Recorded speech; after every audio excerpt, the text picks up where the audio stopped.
তো hello guys, আপনারা কিন্তু এই মুহূর্তে একটি নতুন সমস্যায় পড়ে থাকতে পারেন। দেখুন, আপনারা যখন এখানে এনপিসিআই সার্চ করে নিয়ে এই ওয়েবসাইটের উপর এখানে ট্যাপ করে নিচ্ছেন, দেখুন এখানে কিন্তু লোডিং হচ্ছে না, এখানে কিন্তু একটি হোয়াইট স্ক্রিন শো করছে।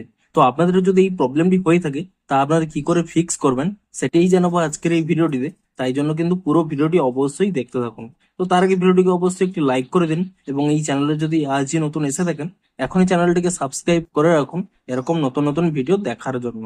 তো আপনাদের যদি এখানে এনপিসি এর ওয়েবসাইটটি এখানে ওপেন না হয়, এরকম হোয়াইট স্ক্রিন হয়ে যায়, সিম্পলি কি করবেন, আপনারা কিন্তু একটি নিউ ট্যাব এখানে ওপেন করে নেবেন, এবং তারপর এখানে সার্চ বারে সার্চ করে নেবেন উম্যাং বলে, UMANG, এবং তাহলে দেখুন এরকম কিন্তু একটি ওয়েবসাইট পেয়ে যাবেন। সেই ওয়েবসাইটের উপরে কিন্তু এখানে ট্যাপ করে নেবেন, এবং তাহলে কি হবে, আপনাদের কিন্তু এখানে একটি লগ ইন করতে বলবে। আপনারা আপনাদের কিন্তু মোবাইল নাম্বার এবং ওটিপি দিয়ে তা কিন্তু লগ ইন করে নেবেন, এবং তারপর এখানে একটি সার্চ বার রয়েছে। এই সার্চ বারে আপনারা কিন্তু ইজিলি সার্চ করে নেবেন NPCI বলে, এবং তারপর এখানে সার্চ করে নেবেন। তাহলে কিন্তু এখানে একটি অপশন পেয়ে যাবেন আধার সিডিং বলে। আপনারা কিন্তু এখানে এই আধার সিডিং অপশানে ক্লিক করে নেবেন, এবং তাহলেই দেখুন কিছুক্ষণ লোডিং নেওয়ার পরেই ডিরেক্ট দেখুন সেই এনপিসি এর ওয়েবসাইটটি কিন্তু এখানে ওপেন হয়ে গেছে।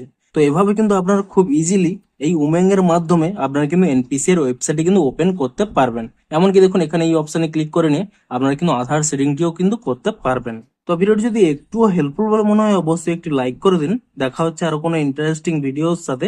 Thanks for watching.